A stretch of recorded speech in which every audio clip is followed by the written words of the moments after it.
Salut à tous, vous l'attendiez cette vidéo, eh bien la voici. Elle sera longue, tout comme celle du mois dernier. On a battu un record presque historique, 2 heures. Ah, ça donne de quoi faire en extérieur. Bon alors je m'installe bien confortablement pour développer cette vidéo au mieux, muni d'images en séquence de mes propres travaux au jardin, en fond. Je vous invite donc à vous installer vous aussi bien confortablement, et si vous le souhaitez, n'oubliez pas que vous pouvez digérer en plusieurs fois s'il le faut cette vidéo. Et si vous le pouvez, prenez des notes qui vous seront bien utiles.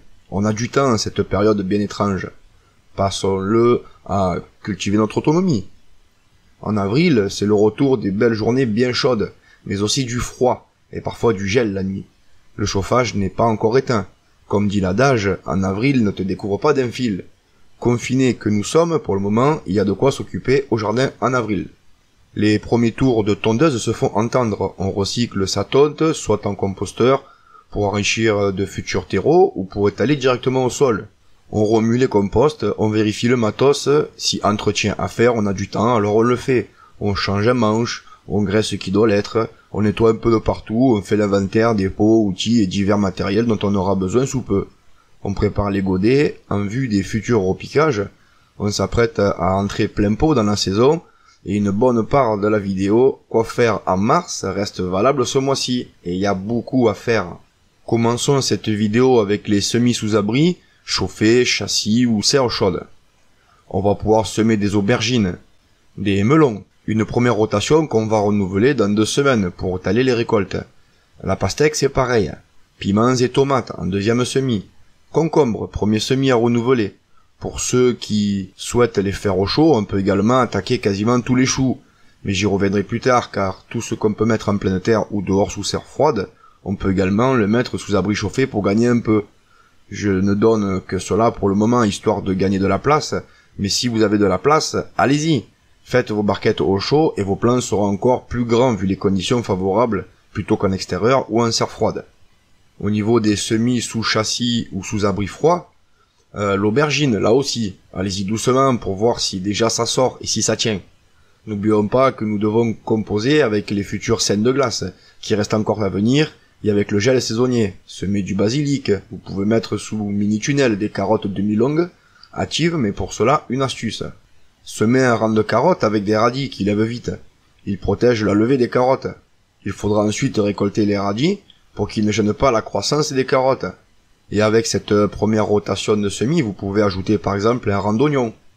Faire plusieurs rangs de carottes avec d'autres associations favorables, comme par exemple un rang avec de l'échalote, un autre rang avec de l'ail, ou un rang avec du poireau, car l'échalote, l'ail, l'oignon et le poireau repoussent la mouche de la carotte. De même, la carotte repousse la mouche de l'oignon, de l'ail, de l'échalote et du poireau.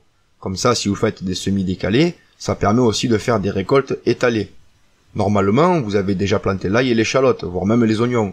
Alors, si vous en avez gardé, n'hésitez pas à en mettre avec vos carottes.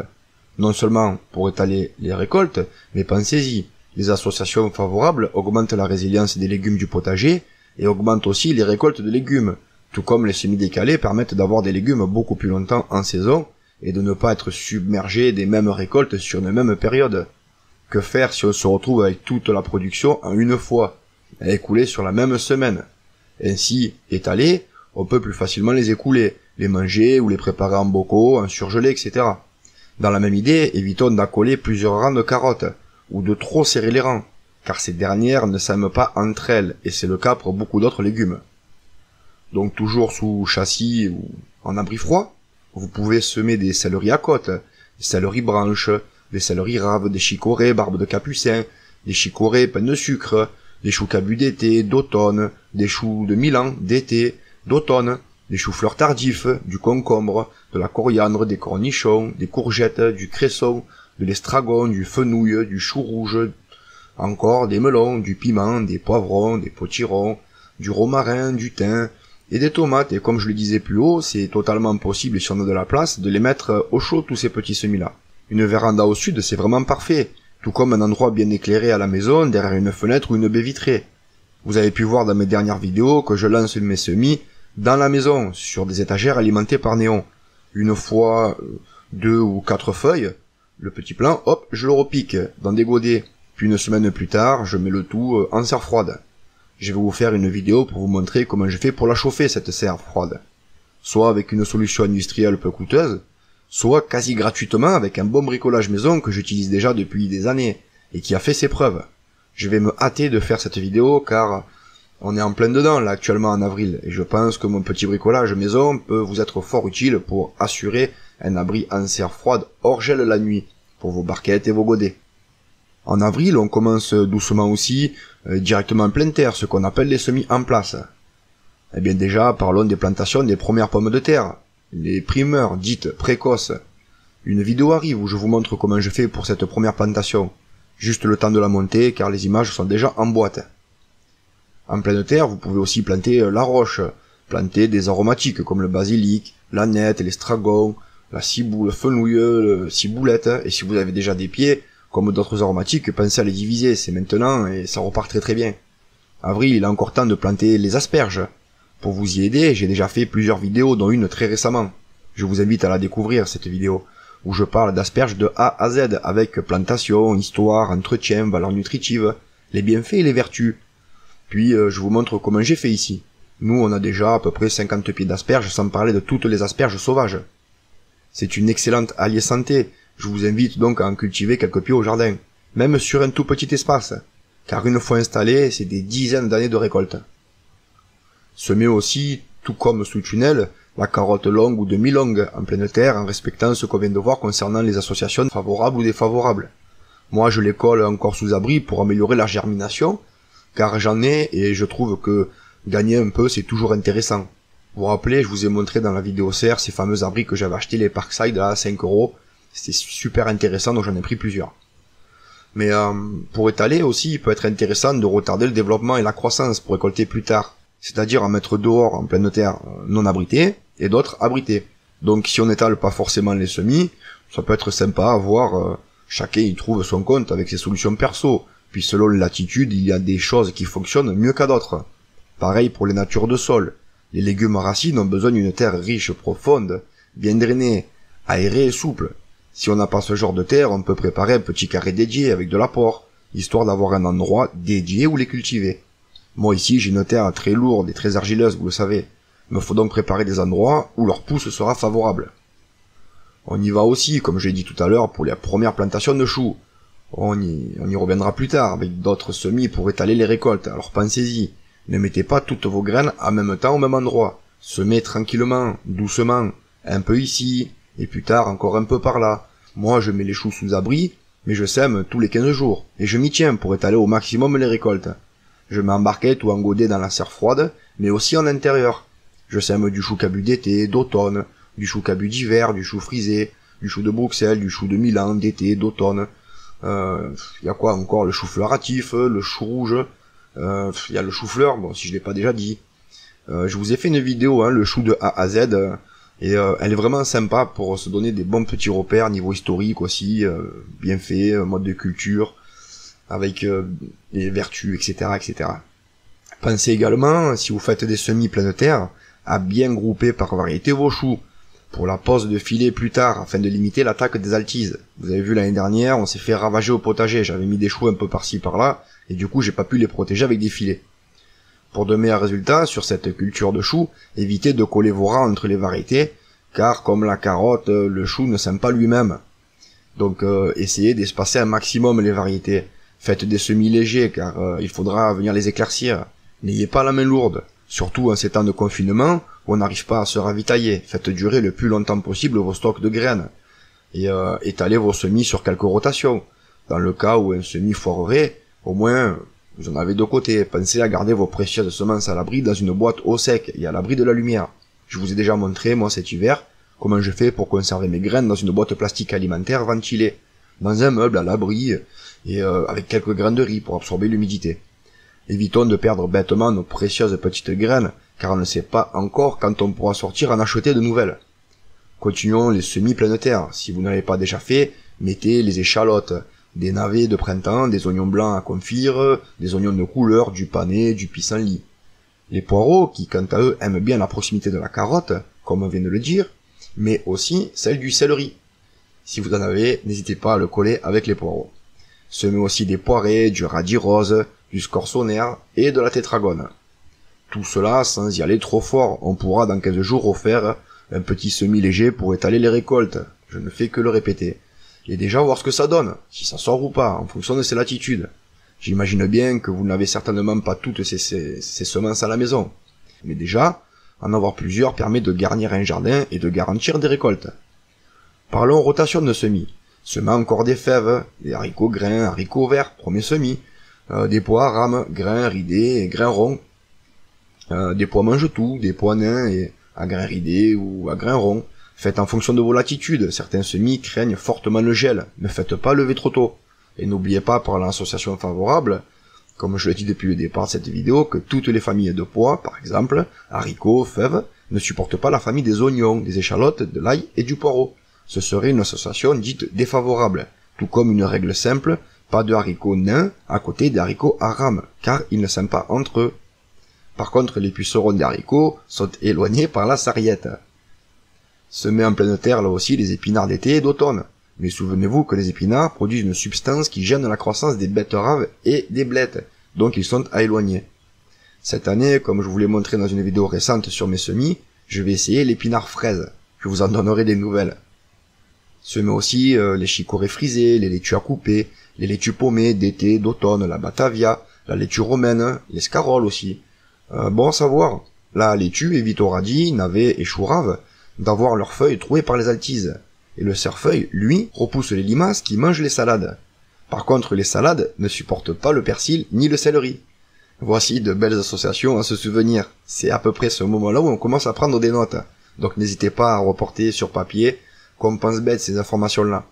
Comme ça, vous pourrez réfléchir à l'implantation et au design de votre potager pour maximiser la résilience et les récoltes.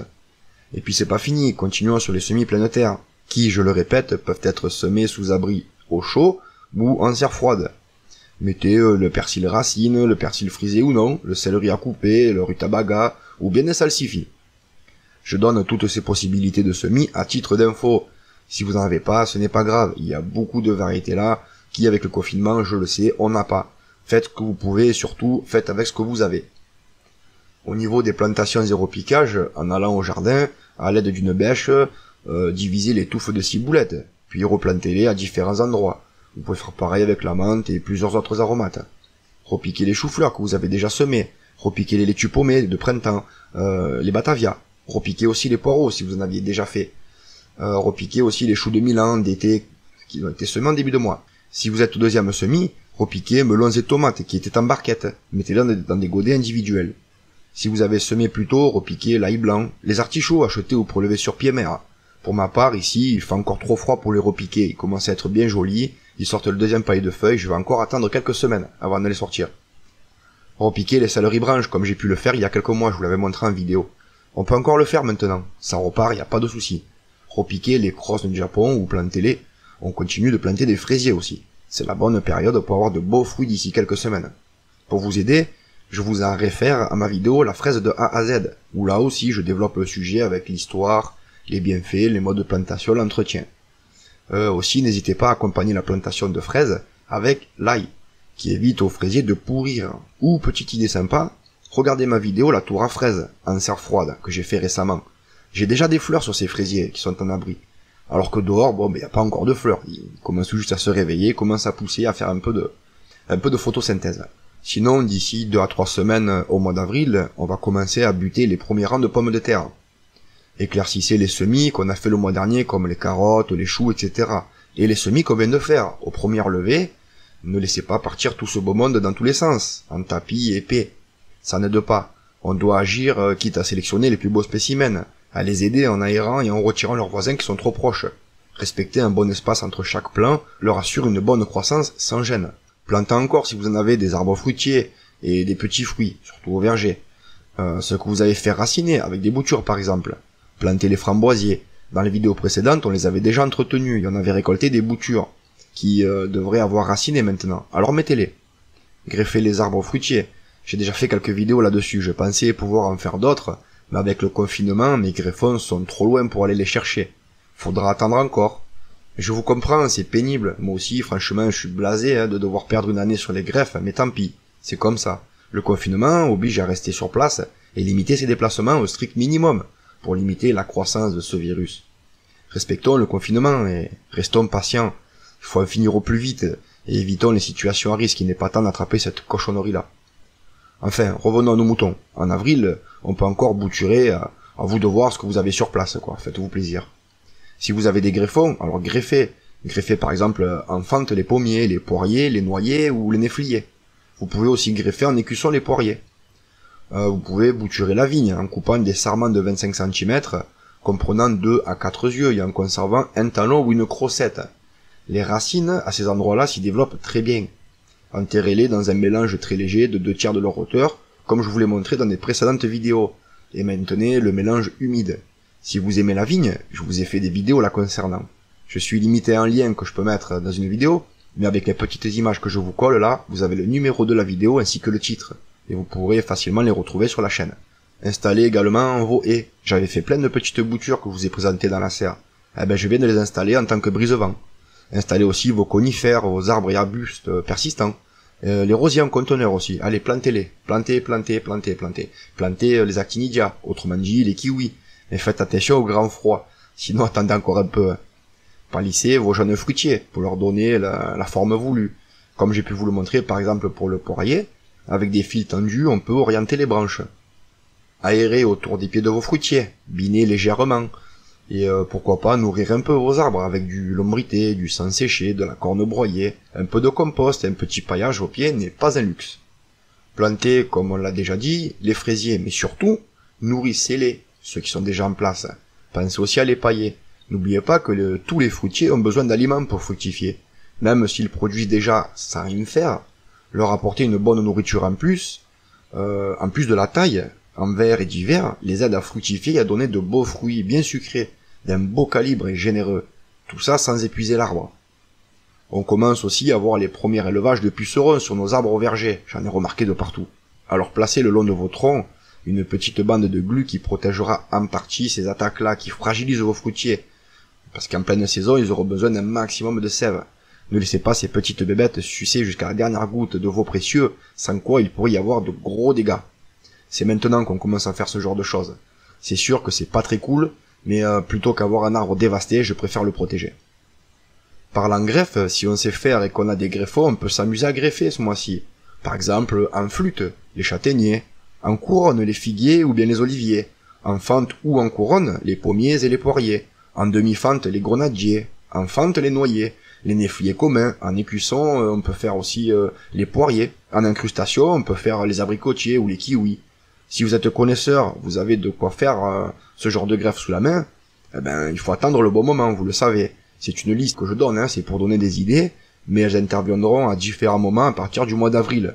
C'est sûr que là, on a une saison à greffe qui commence. Pour ma part, comme je l'ai dit, c'est un petit peu râpé. Tant pis.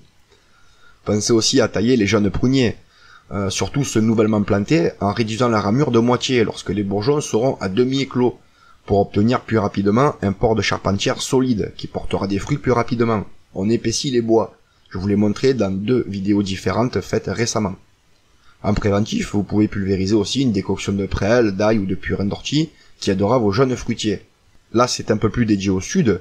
Vous pouvez ébourgeonner les poiriers afin de supprimer les futurs rameaux verticaux indésirables, car en avril, il aura tendance, comme d'autres fruitiers d'ailleurs, à partir dans tous les sens dès le premier gros soleil, ou les chaleurs. Et normal, sorti d'une longue période de dormance en hiver, dès qu'il sent un peu les beaux jours arriver, crac, explosion de vie.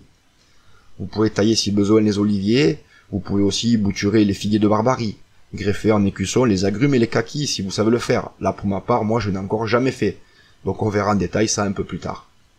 On peut planter des agrumes, nettoyer les grenadiers. C'est sûr, moi je dis tout ça pour un mois d'avril normal, sans confinement.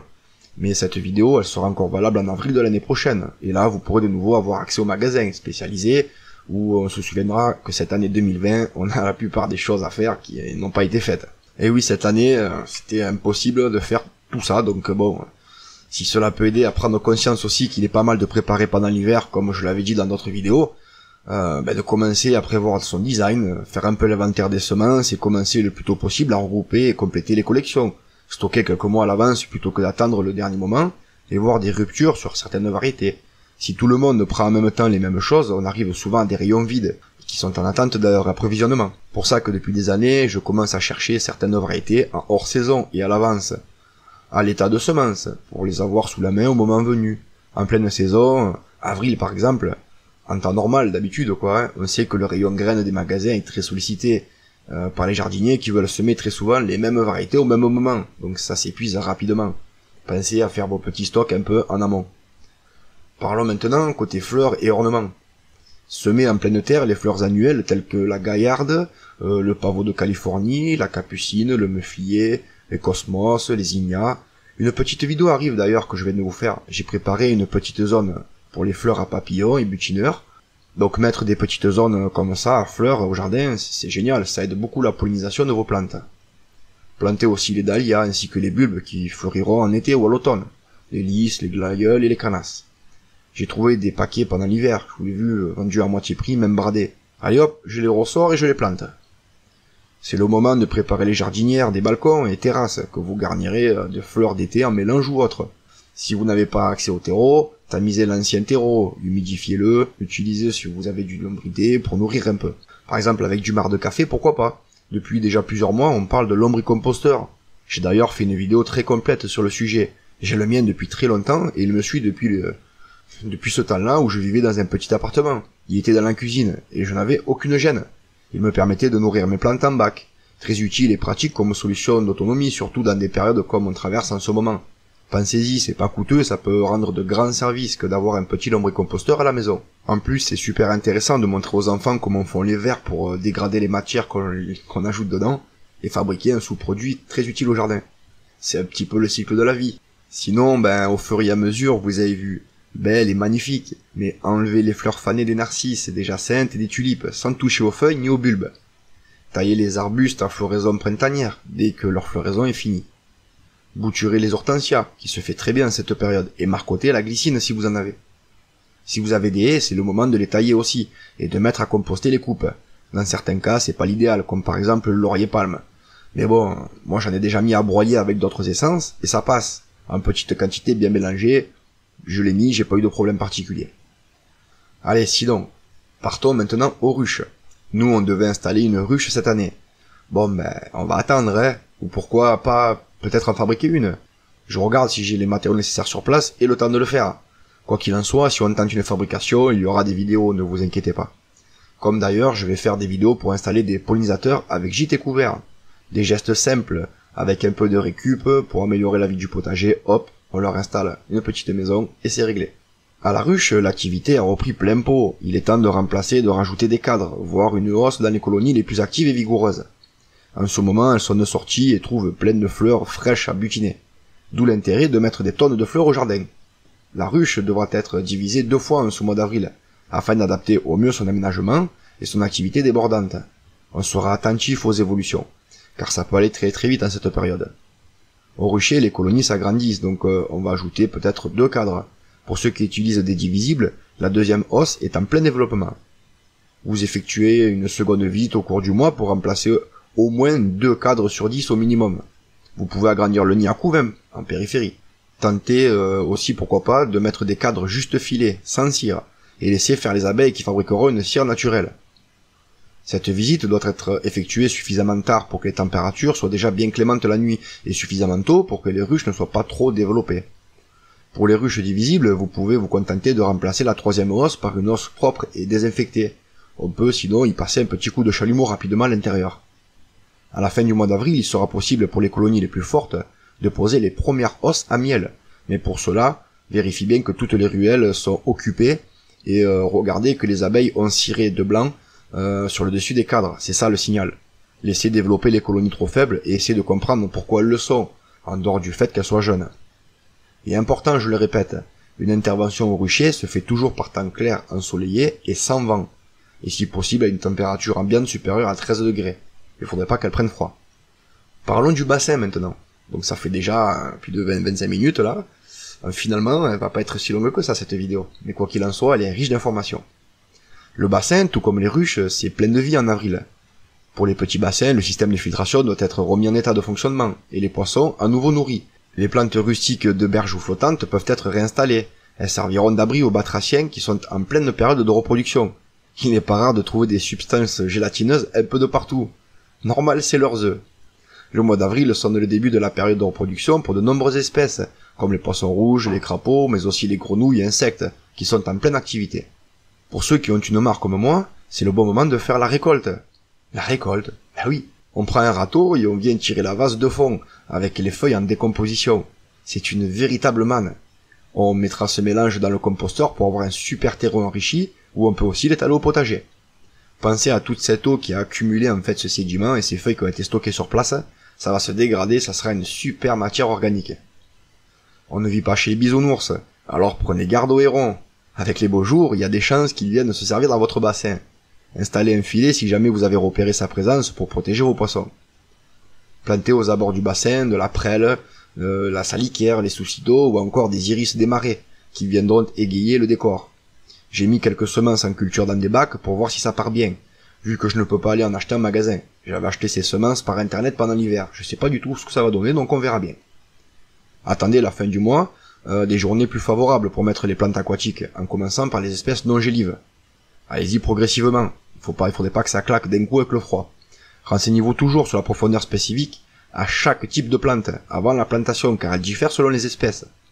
Il est possible de planter directement dans le bassin ou en pot. Dans tous les cas, le mélange qu'on utilisera devra être fertile et saturé d'eau. Évitez la tourbe et les amendements fibreux qui vont venir se déposer et troubler l'eau, ça c'est sûr. Plantez les plantes à rhizome. Laissez affleurer la couronne à la surface du mélange. Pensez à toujours placer les racines à l'horizontale dans le sol, pour assurer un bon développement et une meilleure accroche.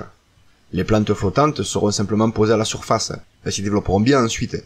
Si vous avez comme moi un courant entrant-sortant pour alimenter votre petite mare, vous pouvez utiliser un filet de protection, comme je mets par exemple sur les vignes pour protéger les oiseaux, pour protéger en fait des nuisibles, et sur lesquels vous viendrez poser vos plantes de façon à ce qu'elles ne se fassent pas aspirer de l'extérieur le temps qu'elles grandissent un peu. Vous attachez sur le bord dans le sens courant et elles resteront en place. Si vous venez de faire un bassin, laissez reposer l'eau au moins 2 semaines avant d'y introduire des plantes et des poissons. C'est un grand classique. Dans les bacs, remettez en place le système de filtration et l'appareil UV, après avoir vérifié leur bon fonctionnement. Notamment la puissance de la lampe qui peut s'atténuer avec l'âge, ou si elle a été mal stockée. Parfois, ce genre de matériel, après l'hiver, il fonctionne plus. Alors avant de l'installer, vérifiez bien qu'il fonctionne encore. Introduisez éventuellement des bactéries spécifiques dès que les températures de l'eau dépassent les 10 degrés. Elles rééquilibreront l'eau du bassin et elles vont l'assainir, tout en évitant la formation d'algues vert filandreuses. Mon bassin à moi est trop grand, mais quand j'avais un petit bassin, j'avais installé un biofiltre avec des cultures dedans, dans des espèces d'éléments microporeux. J'avais eu de super bons résultats. Continuez aussi la taille des végétaux pour une croissance plus vigoureuse. Supprimez les feuilles mortes sur les plants aquatiques pour éviter leur décomposition dans l'eau. Vu qu'on vient de nettoyer le fond, ça serait dommage. Le dépôt des feuilles mortes au fond libère des nitrates, et c'est pas terrible pour la vie aquatique, surtout pour les poissons. Continuez les opérations de rempotage sur les plantes, surtout les plus grosses, qui pourraient être à l'étroit dans leur peau.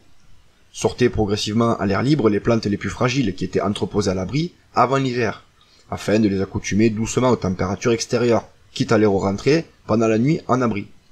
Elles seront mises en place dans le bassin dès que tout risque de gel sera écarté. Vous pouvez diviser aussi les touffes de nénuphars qui sont trop denses. Divisez les rhizomes de lotus et plantez-les dans de grandes bassines, sous 25 cm d'eau ou dans un sol bien riche et humide. Placez-les dans une zone abritée du gel en attendant leur mise en place définitive. Repiquez les jeunes rejets de nénuphars. Je n'ai pas encore fait ce genre de choses, mais ça viendra après le confinement. Commencez progressivement en ajoutant des vitamines à nourrir les poissons rouges et les carpes koi. Ils sortent doucement de l'hivernage, on y va tranquille. J'avais fait aussi une petite vidéo en aquariophilie, le cycle de l'azote, qui peut être fort utile pour les personnes qui découvrent ce genre d'activité. Donc écoutez, voici une vidéo qui donne fort à faire dehors en avril, pleine d'activités pour s'occuper. Et enfin, donc un remerciement tout particulier à nos tipeurs du mois de mars pour leur soutien à la chaîne. Marie-Josée P du 78, Sec Païen de l'espace, Sève alias Boston du 19, Ludog du 71, Arlette alias Claudiman du 28, JP du 28 et Romy du 40. Sachez que vous êtes de plus en plus nombreux à vous abonner à la chaîne, à regarder nos contenus, à interagir, à poser des questions et à venir sur le Discord. Vous encouragez cette démarche et pour tout ça, je vous remercie. Comme à mon habitude, pour clore cet épisode plutôt long du potager mois par mois, voici le calendrier lunaire. Allez, je vous souhaite à tous de joyeuses plantations et bon courage pour le confinement. À très bientôt. Ciao ciao.